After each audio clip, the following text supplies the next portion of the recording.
राधे राधे सभी को। साथियों, आज हम जीके से मोस्ट इम्पॉर्टेंट क्वेश्चन देखने वाले हैं। ये क्वेश्चन जो है काफ़ी ज़्यादा एग्जाम में पूछे जा रहे हैं, तो आपको ध्यानपूर्वक ये वीडियो देखनी है, इन क्वेश्चनों को नोट डाउन करना है, नहीं तो वीडियो को सेव कर लेना। ये क्वेश्चन काफ़ी ज़्यादा एग्जाम में कंटिन्यूसली पूछे जा रहे हैं, ठीक है। और अगर आप चैनल पर नए हैं, चैनल को सब्सक्राइब भी कर लेना, बेल आइकन क्लिक कर लेना, ताकि आपके पास सारे नोटिफिकेशन टाइम टाइम पहुँचते रहें। और अगर आपको डेली न्यूज़पेपर चाहिए तो मैंने एक व्हाट्सएप चैनल बना रखा है, जिसका लिंक आपको डिस्क्रिप्शन मिल जाएगा, ज्वाइन कर लेना, जहाँ पे मैं डेली न्यूज़पेपर डाल देता हूँ पीडीएफ में। तो एक ही जगह पे आपको सारे न्यूज़पेपर मिल जाएंगे, ठीक है। चलते हैं क्वेश्चन की तरफ। साथियों, क्वेश्चन नंबर 1 है और ये क्वेश्चन काफ़ी ज़्यादा एग्जाम में देखा जा रहा है। निम्नलिखित में से कौन सा वाद्य यंत्र डमरू का मूल नाम है? तो आपको डमरू का मूल नाम बताना है। तो डमरू का जो मूल नाम है वो है ऑप्शन सी वाला उदुकई। उदुकई जो है डमरू का मूल नाम है। और ये क्वेश्चन जो है काफ़ी ज़्यादा एग्जाम में देखा गया है, तो ध्यान रखना है आपको। डमरू का जो मूल नाम है उसे हम उदुकई कहते हैं। ऑप्शन सी इसका राइट आंसर है। चलते हैं नेक्स्ट क्वेश्चन की तरफ। साथियों, क्वेश्चन नंबर 2 है, बुलंद दरवाजा और पंचमहल द्वारा बनाए गए थे। तो ये किसके द्वारा बनाए गए थे? बुलंद दरवाजा और पंचमहल, तो ये बनवाए गए थे अकबर के द्वारा। ऑप्शन बी इसका राइट आंसर है। ये भी क्वेश्चन काफ़ी ज़्यादा एग्जाम में देखा जा रहा है। तो बुलंद दरवाजा और पंचमहल अकबर के द्वारा बनाए गए थे, ठीक है। साथियों, क्वेश्चन नंबर 3 है, निम्नलिखित में से किसे ग्रीष्मकालीन मानसून के रूप में जाना जाता है? तो कौन सा ग्रीष्मकालीन मानसून है भारत में? तो वो है दक्षिण पश्चिम मानसून। ऑप्शन सी इसका राइट आंसर है। ये एक ग्रीष्मकालीन मानसून है भारत में। ऑप्शन सी इसका राइट आंसर है, ठीक है। साथियों, क्वेश्चन नंबर 4 है, जैसलमेर का किला किस वर्ष बनाया गया था? तो जैसलमेर का किला 1156 ईस्वी वर्ष में बनाया गया था। ऑप्शन डी इसका राइट आंसर है, ठीक है। क्वेश्चन नंबर 5 है, और साथियों जनगणना से एक क्वेश्चन काफ़ी ज़्यादा रिपीट हो रहा है, वो है साक्षरता दर से। 2011 की जनगणना के अनुसार देश की साक्षरता दर क्या है?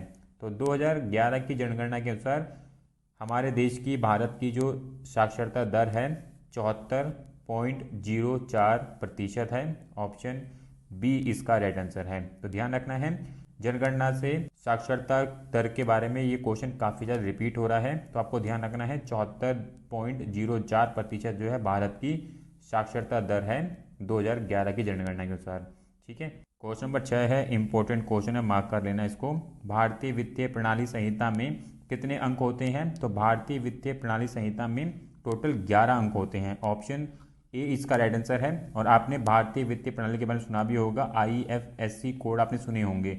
आईएफएससी कोड के अंदर कितने अंक होते हैं? 11 अंक होते हैं, और ये बैंक शाखा की पहचान से संबंधित होते हैं, ठीक है। ध्यान रखना है, 11 अंक होते हैं आईएफएससी कोड के अंदर, ठीक है। चलते हैं नेक्स्ट क्वेश्चन की तरफ। क्वेश्चन नंबर 7 है, अंडमान द्वीप और लक्षद्वीप समूह सहित भारत के समुद्री तट की कुल लंबाई कितनी है? तो भारत के समुद्री तट की कुल लंबाई 7516.6 किलोमीटर है। ऑप्शन बी इसका राइट आंसर है।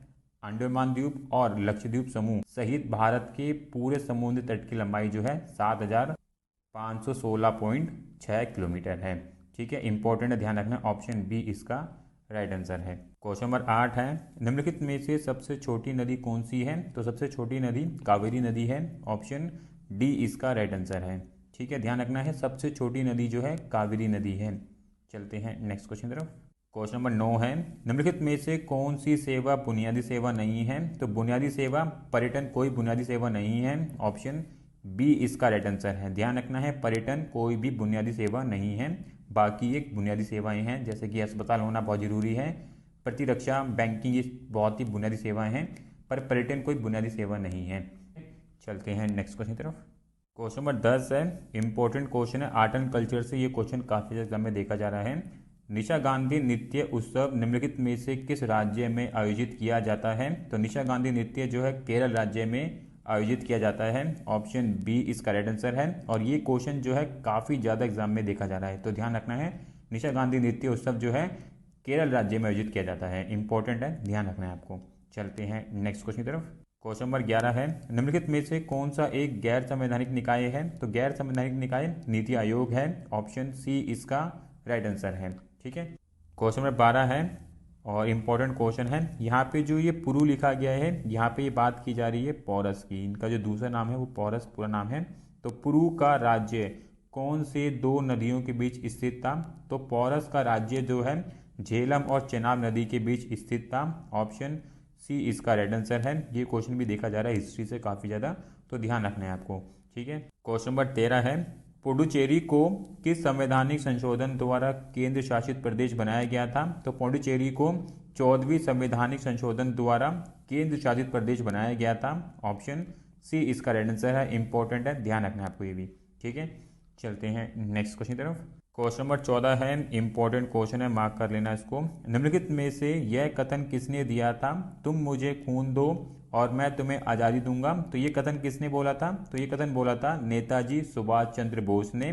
ऑप्शन ए इसका राइट आंसर है। इंपॉर्टेंट कथन है, ध्यान रखना है, काफ़ी बार ये एग्जाम में डायरेक्टली पूछ लिया जाता है। ठीक है साथियों, क्वेश्चन नंबर 15 है और कुछ इस प्रकार से भी क्वेश्चन बन रहे हैं एग्जाम के अंदर कोविड से। सार्क कोविड-19 आपात कोष में भारत द्वारा प्रारंभिक योगदान के रूप में कितनी राशि दी गई थी? तो भारत द्वारा जो योगदान दिया गया था सार्क कोविड-19 आपात कोष में, तो वो था 10 million American dollar. Option D इसका राइट आंसर है। ठीक है, तो कुछ इस प्रकार से भी क्वेश्चन पूछे जा रहे हैं, तो आपको ध्यान रखना है। चलते हैं नेक्स्ट क्वेश्चन की तरफ। साथियों, क्वेश्चन नंबर 16 है, इंपॉर्टेंट क्वेश्चन है, काफ़ी बेहतरीन क्वेश्चन है ये भी। भारतीय संविधान के निम्नलिखित में से कौन सा अनुच्छेद संसद को आधिकारिक उद्देश्यों के लिए अंग्रेजी के निरंतर उपयोग के लिए कानून प्रदान करने का अधिकार देता है? तो वो कौन सा अनुच्छेद है जो संसद को आधिकारिक उद्देश्यों के लिए अंग्रेजी के निरंतर उपयोग के लिए कानून प्रदान करने का अधिकार देता है? तो वो अनुच्छेद है 343(3). 343(3) के अंदर बोला गया है कि संसद को आधिकारिक उद्देश्यों के लिए अंग्रेजी के निरंतर उपयोग के लिए कानून प्रदान करने का अधिकार दिया गया है। अनुच्छेद 343(3) के अंदर ये बात कही गई है। ऑप्शन सी इसका राइट आंसर है। ठीक है, चलते हैं नेक्स्ट क्वेश्चन की तरफ। क्वेश्चन नंबर 17 है, निम्नलिखित में से किस देश में क्रिकेट स्टेडियम द ओवल स्थित है? तो द ओवल इंग्लैंड में स्थित है। ऑप्शन सी इसका राइट आंसर है। ठीक है, चलते हैं नेक्स्ट क्वेश्चन की तरफ। साथियों, क्वेश्चन नंबर 18 है, इंपॉर्टेंट क्वेश्चन है और ये क्वेश्चन भी काफ़ी ज़्यादा देखा जा रहा है। टीम दबंग मुंबई निम्नलिखित में से किस टूर्नामेंट में खेलती है? तो टीम दबंग मुंबई हॉकी इंडियन लीग के अंदर खेलती है। ऑप्शन बी इसका राइट आंसर है। इंपॉर्टेंट है, ध्यान रखना है, टीम दबंग मुंबई जो है हॉकी इंडियन लीग में खेलती है टूर्नामेंट में। ठीक है साथियों, क्वेश्चन नंबर 19 है, भारत के सर्वोच्च न्यायालय का उद्घाटन किस दिन हुआ था? तो भारत के सर्वोच्च न्यायालय का उद्घाटन 28 जनवरी 1950 को हुआ था। ऑप्शन डी इसका राइट आंसर है। ठीक है साथियों, क्वेश्चन नंबर 20 है, इंपॉर्टेंट क्वेश्चन है और इस प्रकार से भी क्वेश्चन पूछे जा रहे हैं एग्जाम के अंदर। निम्नलिखित में से कौन सा राज्य लॉकडाउन के 21 दिन के लिए पान मसाला पर प्रतिबंध लगाने वाला पहला राज्य बन गया था? तो वो कौन सा राज्य था? तो वो राज्य था उत्तर प्रदेश। उत्तर प्रदेश ने लॉकडाउन के 21 दिन के लिए पान मसाला पर प्रतिबंध लगाया था। तो ऑप्शन बी इसका राइट आंसर है। कुछ इस प्रकार से भी क्वेश्चन पूछे जा रहे हैं एग्जाम के अंदर, तो किसी प्रकार से भी क्वेश्चन बन सकते हैं, ये मत सोचना कि ये क्वेश्चन नहीं आ सकता है, तो वो भी क्वेश्चन आपको एग्जाम में देखने को मिल जाएगा। तो एक बार उन क्वेश्चन को जरूर पढ़ भी लेना एक बार, ताकि आप आइडिया लगा सकें कि मैंने ये क्वेश्चन कहीं पढ़ा था, तो आप ऑप्शन को एलिमिनेट करके भी आंसर कर सकते हैं अपना। ठीक है, और अगर आपको हमारी वीडियो ठीक लग रही है तो लाइक भी जरूर कर देना। चलते हैं नेक्स्ट क्वेश्चन की तरफ।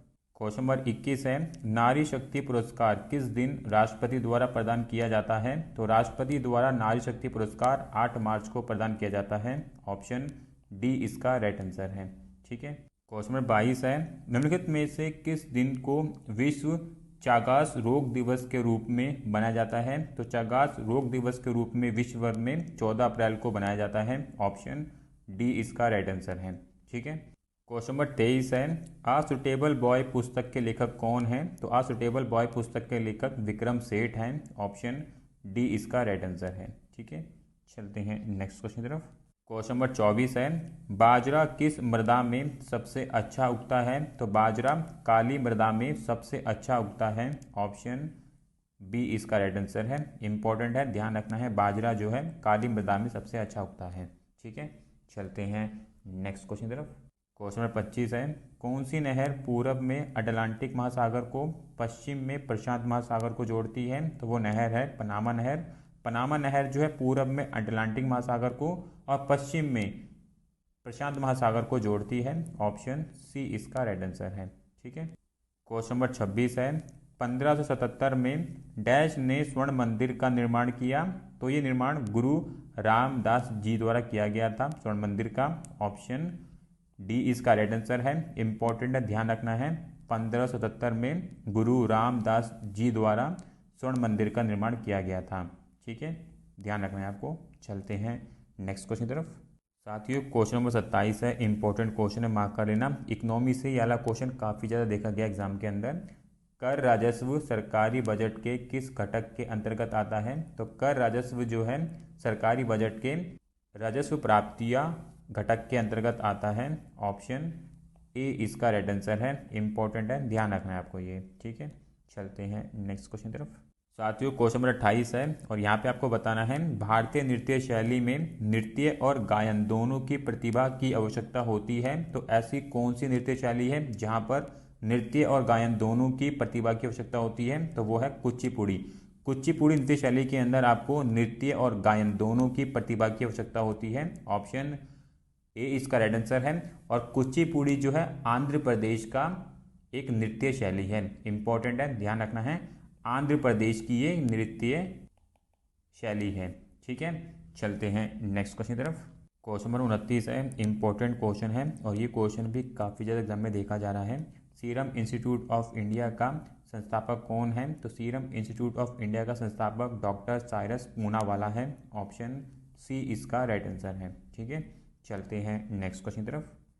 साथियों क्वेश्चन नंबर 30 है और बुक संबंधित ये क्वेश्चन है। Lessons life taught me unknowingly की आत्मकथा है। तो ये किसकी आत्मकथा है। अनुपम खेर जी की आत्मकथा है lessons life taught me unknowingly.